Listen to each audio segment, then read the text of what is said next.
Le rêve immobilier américain est en train de s'effriter de toutes parts en 2025. Des villes autrefois encensées pour leur dynamisme se vident aujourd'hui de leur valeur comme un barrage qui cède brutalement. Des familles qui avaient acheté au sommet du marché voient s'évaporer, en quelques mois à peine, entre 70 000 et 150 000 $ de valeur sur leur maison. Les panneaux à vendre s'accumulent et finissent par ressembler à des pierres tombales dans les quartiers résidentiels. Pendant ce temps, les primes d'assurance doublent, les taxes foncières étranglent les budgets, et les saisies immobilières explosent, rappelant les heures sombres de 2008, mais en version amplifiée. Ce n'est pas un simple ralentissement, c'est une véritable hémorragie immobilière.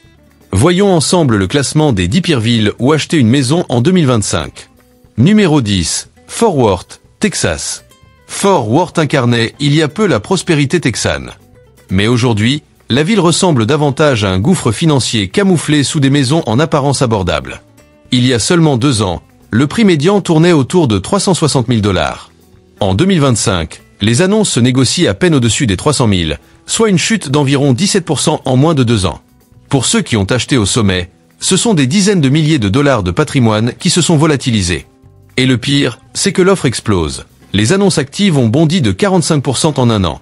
Les maisons, autrefois arrachées en quelques jours dans des enchères frénétiques, restent désormais 2 à 3 mois sur le marché sans trouver preneur. Les taux d'intérêt, dépassant les 7%, achèvent d'asphyxier les acheteurs. Le secteur de la construction, qui bouillonnait encore récemment, ressemble désormais à un cimetière de lotissements inachevés. Les promoteurs tentent de brader en proposant des remises de 30 000 à 50 000 $, mais même cela ne suffit plus à ranimer la demande. Et le poids des taxes foncières vient alourdir la facture. Dans le comté de Tarrant, un bien de 350 000 $ génère plus de 7 000 $ de taxes chaque année. Ajoutez à cela des assurances en pleine flambée, notamment dans les zones exposées aux tempêtes, et les mensualités sont désormais 5 cents à 700 $ plus élevées que pour les acheteurs de 2021. Résultat, les familles qui s'étaient endettées jusqu'au cou commencent à mettre leur maison en vente discrètement, espérant limiter la casse avant que la chute ne s'aggrave. Fort Worth ne ralentit pas, la ville saigne.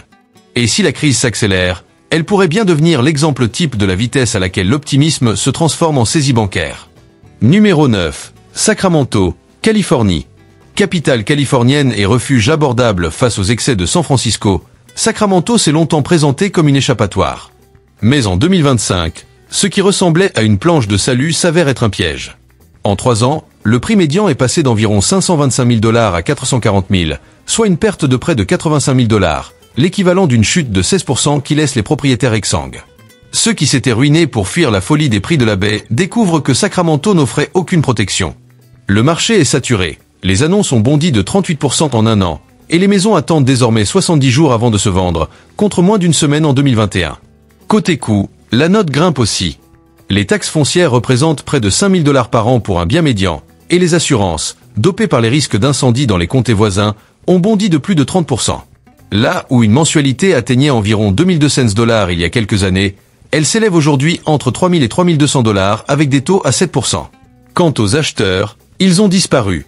Les investisseurs, qui représentaient autrefois un quart du marché, ne comptent plus que pour quelques pourcents. Les télétravailleurs qui s'étaient installés ici durant la pandémie repartent discrètement, laissant derrière eux des quartiers saturés de panneaux à vendre. Même les bailleurs s'enlisent, les loyers stagnent autour de 1 700 $, alors que les charges augmentent. Ce qui apparaissait comme un boom n'était qu'un mirage. Sacramento, loin de tenir son rôle de refuge, s'enfonce dans une correction qui rappelle douloureusement la crise de 2008. Ici, le rêve américain ne s'efface pas seulement, il s'évapore. Numéro 8. Jacksonville, Floride. Jacksonville s'était forgé l'image du joyau caché de la Floride. Mais en 2025, la perle est devenue une coquille vide. En 2 ans, le prix médian est passé de près de 350 000 $ à une fourchette comprise entre 290 000 et 300 000, soit une chute vertigineuse de 18% qui épuise les économies des ménages. Mais le problème n'est pas que la baisse des prix, c'est aussi la surabondance de constructions neuves. Entre 2020 et 2023, la ville a connu une véritable frénésie de chantiers.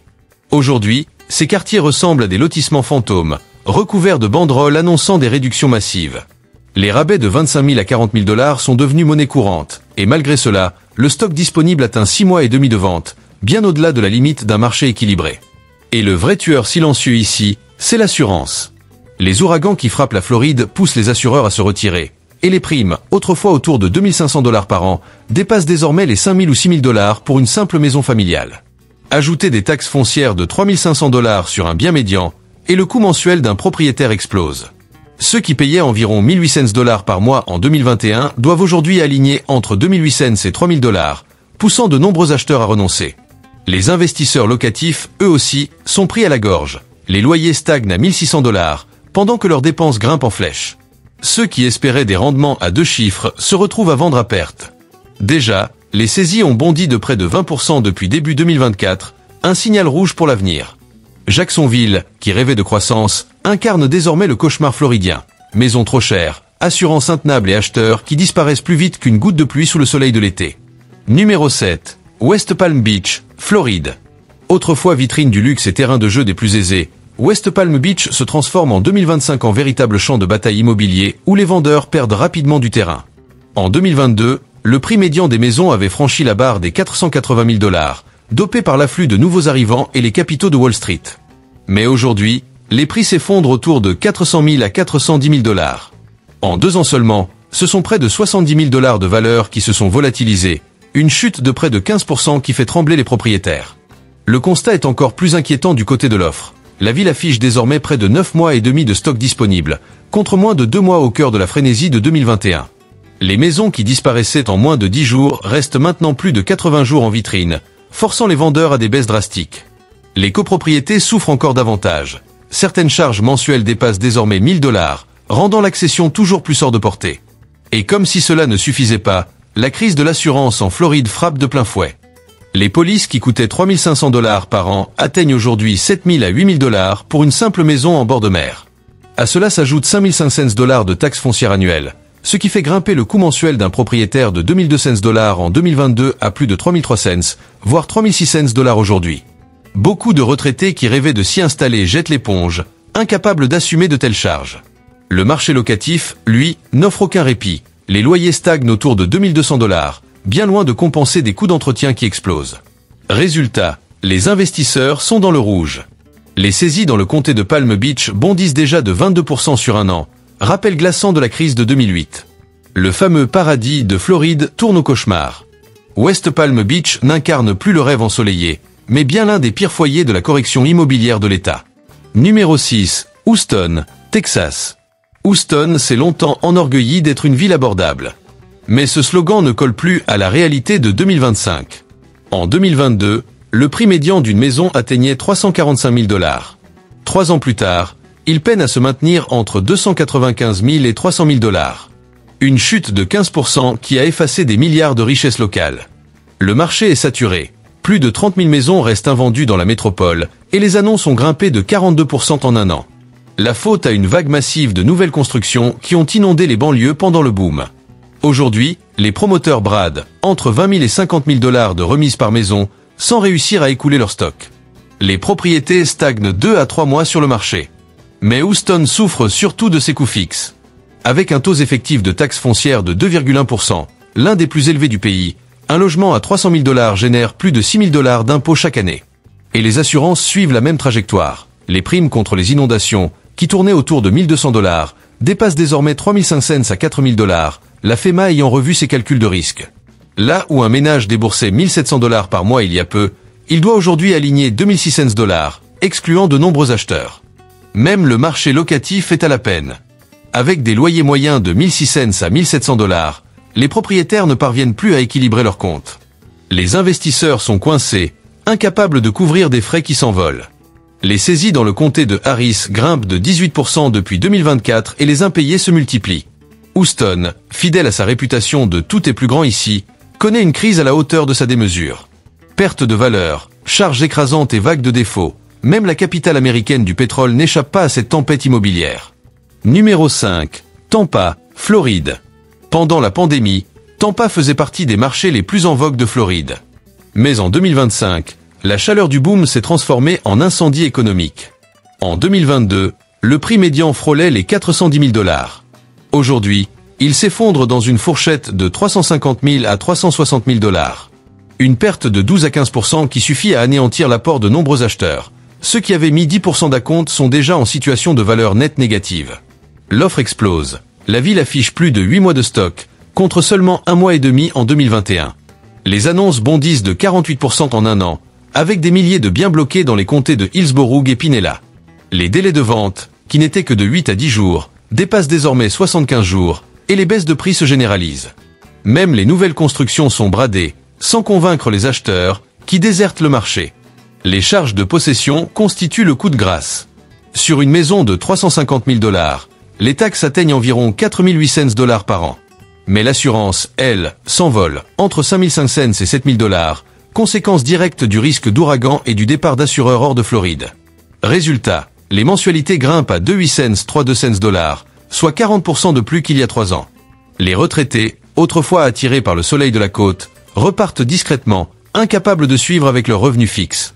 Le marché locatif n'offre aucun secours. Les loyers plafonnent autour de 2 000 $, loin de couvrir les charges qui explosent. Les investisseurs désertent aussi. Ceux qui représentaient un quart des achats se retirent massivement. Flippers, loueurs saisonniers et hôtes Airbnb tentent de liquider leurs biens. Les conséquences ne tardent pas. Les saisies grimpent de 19% en un an et les retards de paiement s'accumulent. L'image de carte postale de la côte du Golfe se transforme en l'une des corrections immobilières les plus douloureuses de Floride. Pour les acheteurs de 2025, ce n'est plus le soleil qui les attend, mais bien une tempête financière. Numéro 4 Austin, Texas. Austin, autrefois considéré comme l'enfant prodige des États-Unis, incarnait l'expansion illimitée, emploi tech à l'appel, croissance fulgurante et un marché immobilier qui semblait inarrêtable. Mais en 2025, la réalité s'impose cruellement. Austin écrit désormais un manuel de crash immobilier. En 2022, le prix médian dépassait les 550 000 $. Aujourd'hui, il est redescendu autour de 470 000 $, soit une chute de 15%, qui a effacé des dizaines de milliers de dollars d'équité pour ceux qui avaient acheté au sommet. Le problème ? Une offre devenue incontrôlable. Pendant la frénésie, les promoteurs ont saturé la ville de projets. Résultat, les annonces ont bondi de près de 50% en un an, et on compte désormais presque 7 mois de stock disponible.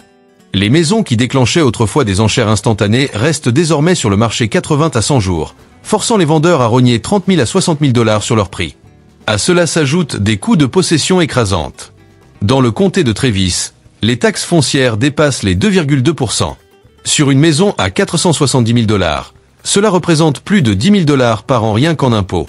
Ajoutez environ 3 000 $ d'assurance, et avec les taux d'intérêt actuels, les mensualités grimpent désormais au-delà de 3 500 $, contre 2 400 $ en 2021.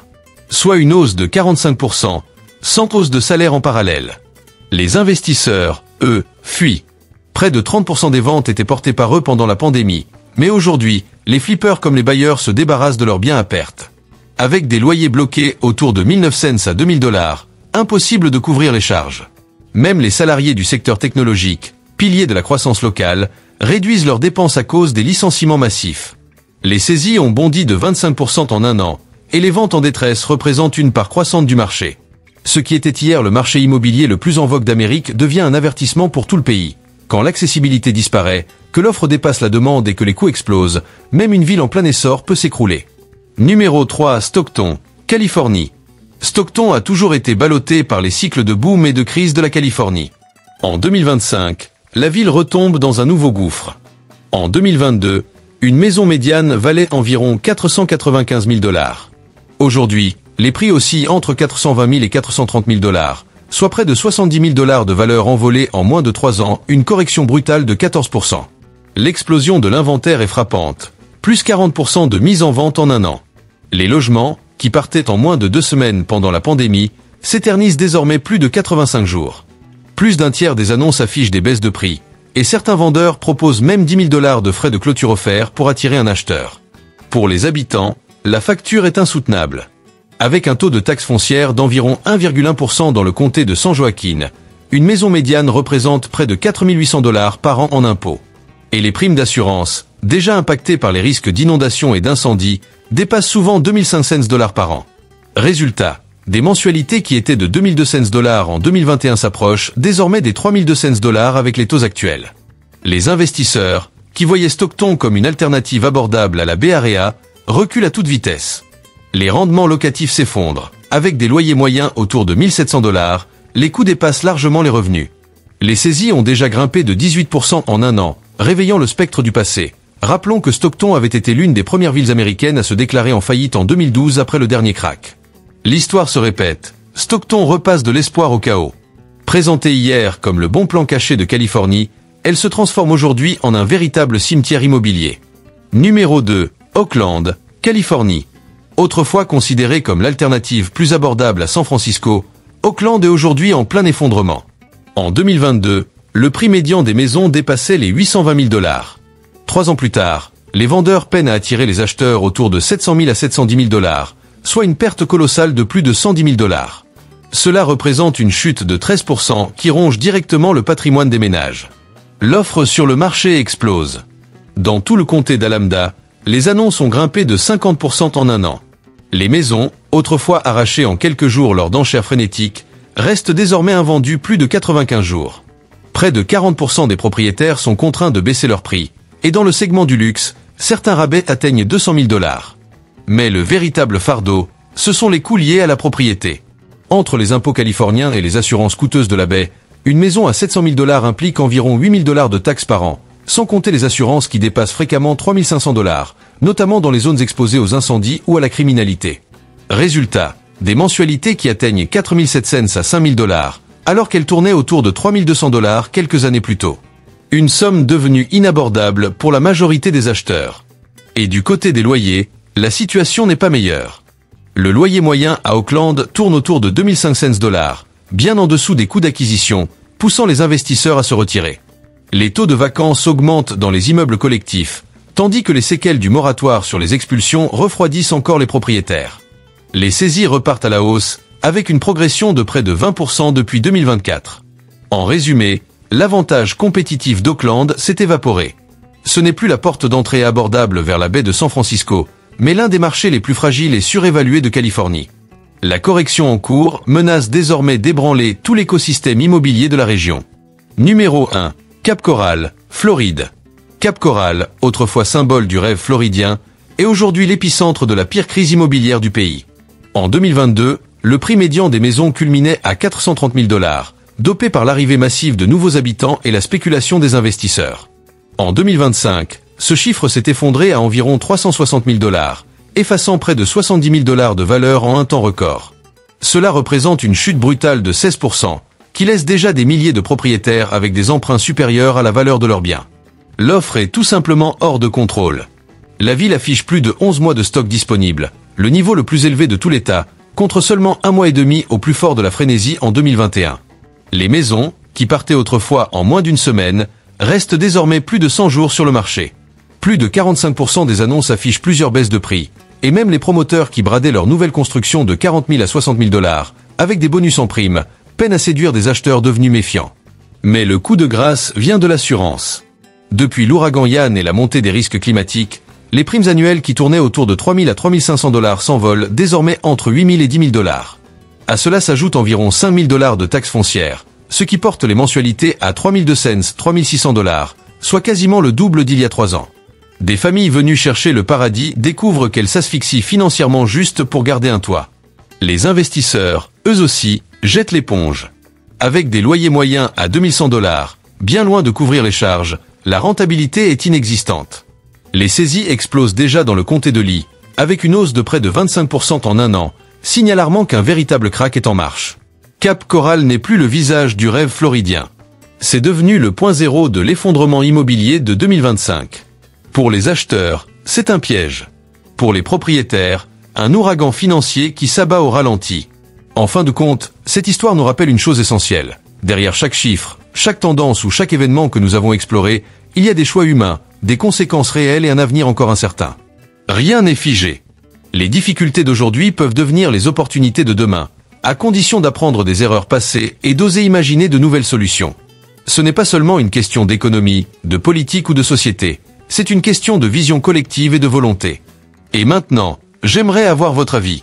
Que pensez-vous de cette situation? Voyez-vous cela comme un avertissement, une chance à saisir ou une menace inévitable? Partagez vos réflexions en commentaire, ça m'intéresse vraiment de lire vos points de vue. N'oubliez pas, si ce contenu vous a plu, pensez à mettre un pouce bleu, à vous abonner pour ne rien manquer et à partager la vidéo autour de vous. Plus nous serons nombreux à en discuter, plus le débat pourra avancer. Merci d'avoir regardé, et on se retrouve très vite pour une nouvelle analyse.